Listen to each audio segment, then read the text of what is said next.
আসসালামু আলাইকুম দর্শক, স্বাগত জানাচ্ছি আরটিভির মধ্যাহ্নের সংবাদে। আপনাদের সঙ্গে আছে আমি ফাতিমা।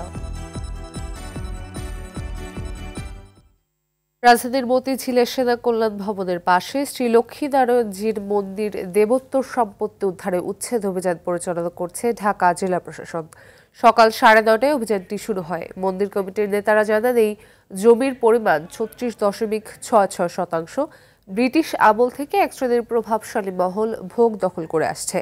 উদ্ধার শেষেই হিন্দু ধর্মীয় কল্যাণ ট্রাস্টের কাছে হস্তান্তর করা হবে বলে জানান তারা। তবে দোকানিরা অভিযোগ করে বলছেন, উচ্ছেদের বিষয়ে কোনো নোটিশ দেওয়া হয়নি।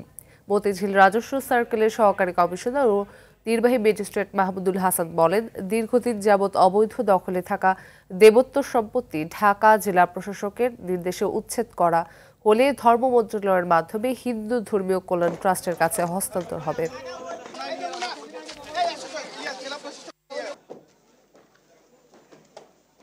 যে দেবোত্তর সম্পত্তি কখনো কোনো বিক্রিও হয় না, কোনো বাইনাও হয় না, হস্তান্তরও করা যায় না। এটা দেবতার সম্পত্তি, দেবোত্তর সম্পত্তি। আমরা সেই দেবতার সম্পত্তি উদ্ধার করার জন্য হিন্দু ধর্মীয় কল্যাণ ট্রাস্ট আমরা সরকারের পক্ষ থেকে মাননীয় জেলা প্রশাসককে আমরা অনুরোধ করেছি। এখানে যারা সেবায়ত সূত্রে মালিক ছিল তারা আসলে সরকার বা মন্ত্রণালয়ের কোনো অনুমতি ছাড়াই এখানে কিছু অবৈধ স্থাপনা তৈরি করেছিল। সেই স্থাপনাগুলো আমরা আজকে উচ্ছেদ করে এই জমিটা আমরা জেলা প্রশাসকের নিয়ন্ত্রণে এবং আমরা ঊর্ধ্বতন কর্তৃপক্ষের নির্দেশে এটা আমরা আজকে দখলমুক্ত করব। দর্শক, উচ্ছেদ অভিযানের খবর জানাতে রাজধানীর মতিঝিল থেকে সরাসরি যোগ দিচ্ছেন সহকর্মী ইকবাল অনেক। অনেক অভিযানে কয়টি স্থাপনা উচ্ছেদ করা হয়েছে? এছাড়া উচ্ছেদের কারণ হিসেবে প্রশাসন কি বলছে? ফাতেমা, আপনি যেমনটি বলছিলেন যে মতিঝিলের টয়নবী সার্কুলার রোডের এই স্থানটিতে ঢাকা জেলা প্রশাসকের পক্ষ থেকে অভিযান চালানো হচ্ছে। তো এটি ব্রিটিশ আমল থেকে এই জমিটি কিন্তু হচ্ছে অবৈধ দখলদারদের হাতে ছিল এবং পর্যায়ক্রমে কয়েকটি হাত বদল হয়েছিল এই জমিটি। এখন কিন্তু জেলা প্রশাসকের পক্ষ থেকে কিন্তু এখানে উচ্ছেদ অভিযান চলছে এবং যে হিন্দু ধর্মীয় যে কল্যাণ ট্রাস্ট রয়েছে তাদের আবেদনের প্রেক্ষিতে কিন্তু এই অভিযানটি পরিচালনা করছে ঢাকা জেলা প্রশাসনের পক্ষ থেকে। এখানে যে হিন্দু কল্যাণ ট্রাস্টের যে নেতারা আছেন তাদের সঙ্গে আমরা কথা বলেছি। তারা বলেছেন যে দীর্ঘদিন এই সম্পত্তিটি দখলদারদের হাতে ছিল। তাদের এই আবেদনের প্রেক্ষিতে আজকে জেলা প্রশাসক সকাল 9:30 থেকে এই উদ্ধার অভিযান শুরু করে। এখন কিন্তু প্রায় উচ্ছেদ অভিযানের প্রায় শেষ মুহূর্তে রয়েছে। এখানে যে হিন্দু ট্রাস্টের যে নেতারা আছেন তাদের সঙ্গে আমরা একটু কথা বলবো যে এটি উচ্ছেদের পর তারা এখানে কি করবেন এবং এখানে তারা কি স্থাপনা করবেন নাকি আবারও মন্দির প্রতিস্থাপন করবেন সেটি একটু তাদের কাছে জানবো। যে আপনি একটু আমাদেরকে জানাবেন যে এই অবৈধ উচ্ছেদটি হওয়ার পর আপনারা এই সম্পত্তিতে এখন কি করবেন? ধন্যবাদ আপনাকে। আপনারা জানেন যে এটি একটি দেবোত্তর সম্পত্তি। দেবোত্তর সম্পত্তি মানে দেবতার সম্পত্তি। সেটা হচ্ছে শ্রী শ্রী লক্ষ্মীনারায়ণজির মন্দিরের জায়গা। ব্রিটিশ আমল থেকে এই জায়গাটা এই দেবোত্তর সম্পত্তি সেটা বিভিন্ন সময় বেদখল ছিল, বিভিন্ন সময় বিভিন্ন লোকের কাছে দখল করে তারা জবরদস্তি দখল করে রেখেছিল। আজকে ডিসি প্রশাসকের জেলা প্রশাসকের নেতৃত্বে যে অবৈধ উচ্ছেদ চলছে, অবৈধ উচ্ছেদ দখল করার পর তারা হিন্দু ধর্মীয় কল্যাণ ট্রাস্টকে তারা বুঝিয়ে দিবে। দেওয়ার পর আমরা এই জায়গায় শ্রী শ্রী লক্ষ্মীনারায়ণজির মন্দির স্থাপন করব। ধন্যবাদ আপনাকে। তো শুনছিলেন যে এই স্থানটিতে তারা কিন্তু একটি মন্দির স্থাপন করার কথা বলছেন। তো এখানে যারা যে ব্যবসায়ী প্রতিষ্ঠান যারা ছিল তারা কিন্তু অভিযোগ করেছেন যে জেলা প্রশাসনের পক্ষ থেকে তাদেরকে কোনো ধরনের নোটিশ ছাড়াই কিন্তু এই উচ্ছেদ অভিযান সকালে শুরু করা হয়েছে এবং জেলা প্রশাসনের পক্ষ থেকে কিন্তু বলা হয়েছে তাদেরকে বারবার নোটিশ দেওয়ার পরও তারা কিন্তু এখান থেকে সরে যায়নি। তো ফাতিমা, এই ছিল আমার কাছে মতিঝিলের এই উচ্ছেদ অভিযান থেকে সর্বশেষ অবস্থা। ধন্যবাদ। কোটা সংস্কার করে সংসদে আইন পাশ না হওয়া পর্যন্ত আন্দোলন থেকে পিছু হটবে না শিক্ষার্থীরা। সরকারি চাকুরির সব পদে কোটা সংস্কারের দাবি তাদের। এখন কেবল সরকারের সুস্পষ্ট পদক্ষেপের অপেক্ষায় আন্দোলনকারীরা। দাবি আদায়ে আজ শনিবার সব বিশ্ববিদ্যালয় ও জেলা পর্যায়ে প্রতিনিধি বৈঠক করে সন্ধ্যা 6টায় পরবর্তী কর্মসূচি ঘোষণা করবে তারা। 2018 সালের কোটা সংস্কারের আন্দোলনের দাবি ছিল প্রথম ও দ্বিতীয় শ্রেণীর চাকুরিতে কোটা সংস্কার। তবে এবার আন্দোলনকারীরা সব গ্রেডে কোটা সংস্কারের দাবি করছেন।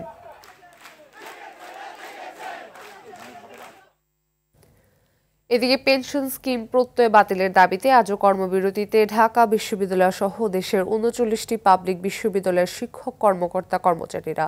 শ্রেণীকক্ষ বিভাগীয় অফিসগুলোতে তালা ঝুলছে, ফলে সেখানে নেই শিক্ষক ও শিক্ষার্থী। ক্লাস ছেড়ে শিক্ষকেরা নিজেদের দাবির পক্ষে আন্দোলন করছেন। শনিবার বিশ্ববিদ্যালয়ের নির্ধারিত নাইট কোর্সে ক্লাস পরীক্ষা বন্ধ রেখেছেন শিক্ষকরা। টানা কর্মসূচিতে অচল হয়ে পড়েছে উচ্চশিক্ষা কার্যক্রম।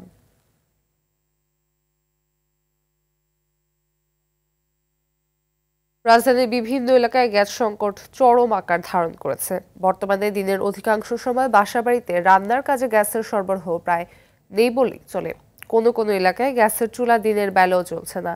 তিতাস গ্যাস কোম্পানি কোনো পূর্ব ঘোষণা ছাড়াই গ্যাস সরবরাহ বন্ধ করে রেখেছে বলে অভিযোগ পাওয়া গেছে। মাঝরাতে গ্যাসের চাপ থাকলেও সকাল হওয়ার সঙ্গে সঙ্গে গ্যাস সরবরাহে বিঘ্ন ঘটায় দুর্ভোগের শিকার হচ্ছেন নগরবাসী।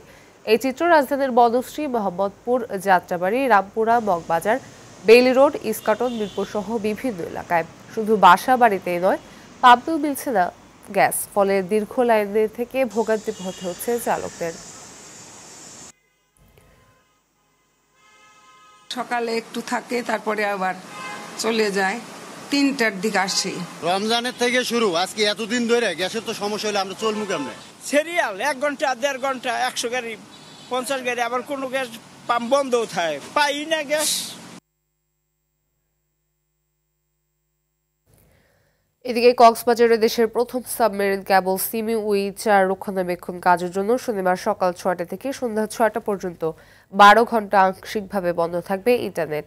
এর ফলে দেশে নিরবচ্ছিন্ন ইন্টারনেট ব্যবস্থাপনায় কিছুটা ধীরগতি হতে পারে। Bangladesh submarine cables company limited PLC সংবাদ বিজ্ঞপ্তিতে এ তথ্য জানিয়েছে। এতে গ্রাহকদের সাময়িক অসুবিধার জন্য দুঃখ প্রকাশ করেছে বিএসসি পিএলসি।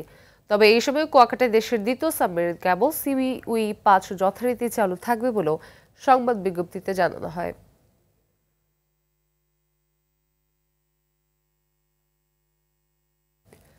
দেশে বিভিন্ন অঞ্চলে কমছে বন্যার পানি। কুড়িগ্রামে বন্যা পরিস্থিতির কিছুটা উন্নতি হয়েছে, তবে চরাঞ্চল ও নিম্নাঞ্চলের বাড়িঘরে এখনো পানি আছে। পানিতে ডুবে রয়েছে 7,000 হেক্টর ফসলের ক্ষেত।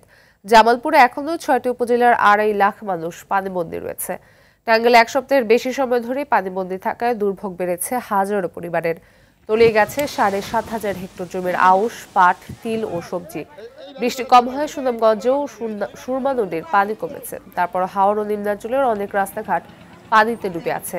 পানিতে তলিয়ে যাওয়া সুনামগঞ্জ তাহিরপুর সড়কে যান চলাচল বন্ধ রয়েছে। গাইবান্ধায় পানি থাকায় ঘরবাড়িতে ফিরতে পারছেন না মানুষ। দুর্গত এলাকায় দেখা দিয়েছে পানিবাহিত নানা রোগ। সিরাজগঞ্জে প্লাবিত এলাকার মানুষ খাবার ও বিশুদ্ধ পানির সংকটে রয়েছেন। মৌলভীবাজারে ঘর বাড়ি রাস্তাঘাট পানিতে ডুবে থাকায় দুর্ভোগ চরম। গরু বাছুরের খাদ্য নাই, মানুষও অভাবে পড়ে আছে। ক্ষেত খোলা মৌসুম যা করছিল সব তলাই গেছে। আটা চলা করে হাত পায়ে ঘাওয়া গেছে। হাঁস মুরগি ওই যে খয়ের হুমস্তা, খয়ের মধ্যে পানি উঠে মরে গেছে। আর 16-17 দিন পানির ভিতরে খাওয়া নেই, না থাকার খাওয়া দাওয়ার খুব কষ্ট হয়ে গেছে। বাড়িতে পানি, অসুখ বিসুখ হয়েছে। বন্যায় গাইবান্ধার পরিস্থিতি জানাতে সহযোগ দিচ্ছেন সহকর্মী ফেরদৌস জুয়েল। ফেরদৌস, গাইবান্ধার চরাঞ্চলে বন্যার তোরা সহায়তা পাচ্ছে কিনা, এছাড়া ফসলের কেমন ক্ষয়ক্ষতি হয়েছে জানাবেন।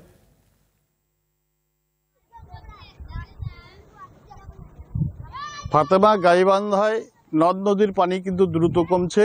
তারপরও ব্রহ্মপুত্রের পানি এই মুহূর্তে 16 সেন্টিমিটার উপর দিয়ে প্রবাহিত হচ্ছে। দুর্গত এলাকায় 2 সপ্তাহ ধরে কাদা পানিতে চলাফেরার কারণে মানুষের হাত পায়ে ঘা এবং চর্মরোগ দেখা দিয়েছে। বিশুদ্ধ পানির অভাবে বিশেষ করে ডায়রিয়া সহ নানা ধরনের পেটের পীড়া দেখা দিয়েছে। অধিকাংশ বাড়িঘর আঙ্গিনায় পানি থাকায় বা ঘর বাড়িতে যে বানভাসীরা বিভিন্ন আশ্রয়কেন্দ্র থেকে ফিরতে পারছে না। বন্যায় এখন পর্যন্ত 6,500 হেক্টর জমির পাট, রোপা, আমনের চারা, তিল এবং বিভিন্ন ফসল ডুবে গেছে। 20 লাখ গবাদি পশু ক্ষতিগ্রস্ত হয়েছে। এছাড়াও 554টি পুকুরের মাছ ভেসে গেছে। বন্যার্তদের মাঝে জেলা প্রশাসনের পক্ষ থেকে 3,500 প্যাকেট শুকনা খাবার ও 165 মেট্রিক টন জিআর চাল বিতরণ করা হয়েছে। সরকারি হিসাবে যে পরিমাণ ত্রাণ বিতরণ করা হয়েছে, এছাড়া গাইবান্ধা 5 আসনের এমপি মাহমুদ হাসান রিপনও তিনি 13,000 পরিবারের মধ্যে 10 কেজি করে চাল বিতরণ করেছেন। গাইবান্ধা সদর উপজেলার গাইবান্ধা 2 আসনের এমপি শাহ সরোয়ার কবিরও কিন্তু অন্তত 5,000 পরিবারের মধ্যে ত্রাণ সামগ্রী বিতরণ করেছে। এই ছিল গাইবান্ধার বন্যা পরিস্থিতি এবং ত্রাণ বিতরণের সর্বশেষ তথ্য। ধন্যবাদ। দর্শক, আওয়ামী লীগের সাধারণ সম্পাদক ওবেদুল কাদেরের সঙ্গে সাক্ষাৎ করতে গেছেন শিক্ষক নেতারা। এ বিষয়ে জানাতে সরাসরি যোগ দিচ্ছেন সহকর্মী দীপ্ত চন্দ্র পাল। দীপ্ত, ওবেদুল কাদেরের সঙ্গে শিক্ষকদের নেতাদের বৈঠক শুরু হয়েছে কিনা, এছাড়া শিক্ষক প্রতিনিধিদের মধ্যে কারা অংশ নিয়েছেন আমাদের জানাবেন। ফাতেমা, আপনি যেমনটি জানেন যে 39টি বিশ্ববিদ্যালয়ের শিক্ষকরা কিন্তু তাদের যে পেনশন স্কিম বাতিলের দাবিতে কিন্তু অনেক দিন ধরেই, প্রায় 10 দিন ধরেই কিন্তু তারা আন্দোলন করে যাচ্ছেন এবং আন্দোলনের এক পর্যায়ে আজকে শনিবার কিন্তু তারা 12টার কিছু আগেই কিন্তু আমরা দেখেছি 10-12 জনের একটি টিম জিনাতারা ম্যাডামের সঙ্গে নিয়েই কিন্তু তারা ভিতরে প্রবেশ করেছেন এবং এখন পর্যন্ত বৈঠকটি শুরু হয়নি এবং বৈঠকে এখানে কিন্তু ধানমন্ডির কার্যালয়, রাজনৈতিক কার্যালয়ে কিন্তু রয়েছেন আওয়ামী লীগের সাধারণ সম্পাদক সহ সিনিয়র নেতারা, তাদের সঙ্গে কিন্তু বৈঠক হবে এবং বৈঠকের পরে আসলে বলা যাবে যে কি সিদ্ধান্ত আসতে পারে। আমরা যদি একটু দেখানোর চেষ্টা করি, এখানে কিন্তু শিক্ষক মণ্ডলী যারা ভিতরে ঢুকেনি তারা কিন্তু বাইরে অবস্থান করছে এবং নেতারা অনেকেই রয়েছেন আসলে এখানে। যে পেনশন স্কিমের সরকার যে পেনশন স্কিমের সিদ্ধান্তটি দিয়েছিলেন তার কিন্তু বিপরীতে অবস্থান করে আন্দোলন করছিলেন শিক্ষকরা প্রায় 10 দিন ধরে। তারই ফলশ্রুতিতে কিন্তু আজকে শনিবার তারা আওয়ামী লীগের সাধারণ সম্পাদকের সঙ্গে দেখা করতে আসেন কিছুক্ষণ আগে এবং বৈঠকটি কিছুক্ষণের মধ্যেই শুরু হবে এবং শুরু হওয়ার পরেই কিন্তু আওয়ামী লীগের সাধারণ সম্পাদক তিনি কিন্তু আসলে জানাবেন যে আসলে বৈঠক থেকে কি সিদ্ধান্ত হয় এবং তারপরে কিন্তু শিক্ষকরাও কথা বলবেন তারা আসলে বৈঠকে সিদ্ধান্তে সন্তুষ্ট কিনা, এমনটি কিন্তু জানিয়েছেন শিক্ষকরা। তো ফাতেমা, এই ছিল ধানমন্ডি 3-এর আওয়ামী লীগের রাজনৈতিক কার্যালয় থেকে সবশেষ তথ্য। ফাতেমা, ধন্যবাদ। এদিকে লাগামহীন দ্রব্যমূল্য যেন কমছে না কিছুতেই। কখনো অতিবৃষ্টি, কখনো খরা, কখনো আন্দোলন, আবার কখনো বা মূল্যস্ফীতি, এসবের অজুহাতে দ্রব্যমূল্য এখন নাগালের বাইরে। 70 থেকে 80 টাকার নিচে পাওয়া যাচ্ছে না কোনো সবজি। 400 টাকা ছাড়িয়েছে কাঁচা মরিচের দাম। গতকালও যে মরিচ বিক্রি হচ্ছে 300 থেকে 350 টাকা, আজ তা ছাড়িয়েছে 400 টাকায়। সপ্তাহের ব্যবধানে ঝাঁজ বেড়েছে পেঁয়াজের। গত সপ্তাহেও যে পেঁয়াজ কেজিতে বিক্রি হচ্ছিল 80 থেকে 90 টাকায়, তাই সপ্তাহে বেড়ে দাঁড়িয়েছে 110 থেকে 120 টাকায়। শুধু সবজি নয়, আগুন লেগেছে মাংসের বাজারেও। গত সপ্তাহের তুলনায় ব্রয়লার মুরগির দাম কেজিতে 10 টাকা বেড়ে বিক্রি হচ্ছে 180 থেকে 190 টাকায়। গরু ও খাসির মাংস বিক্রি হচ্ছে আগের বাড়তি দামে। দ্রব্যমূল্য সবগুলোতে আগুন, আমরা কোনো কিছু কিনে স্বস্তি পাচ্ছি না। বাজার মূল্য সবকিছুতেই খুব ঊর্ধ্বগতি। যে কোনো তরকারি কিনতে যাই 20 টাকা কেজিতে বাড়তি, 20 টাকা 30 টাকা কেজিতে বাড়তি। মাছের বাজারে গেলে মাছের বাজারও দাম। কাঁচামরিচ হইলো 1600 টাকা পাল্লা আনছি, ধরেন না 360 টাকা কেজি পাইকারি আনছি। গেছে সপ্তাহে শসা ছিল আপনার হলো 70 থেকে 80 টাকা কেজি, এই সপ্তাহে হলো আপনার হলো 100 থেকে 110 টাকা কেজি। মধ্যাহ্নের সংবাদ এই পর্যন্তই। সর্বশেষ সংবাদ জানতে যে কোনো মোবাইল ফোন থেকে 24141 নম্বরে ডায়াল করুন। দুপুরের সংবাদ 2:15টায় দেখার আমন্ত্রণ রইল। ধন্যবাদ সবাইকে।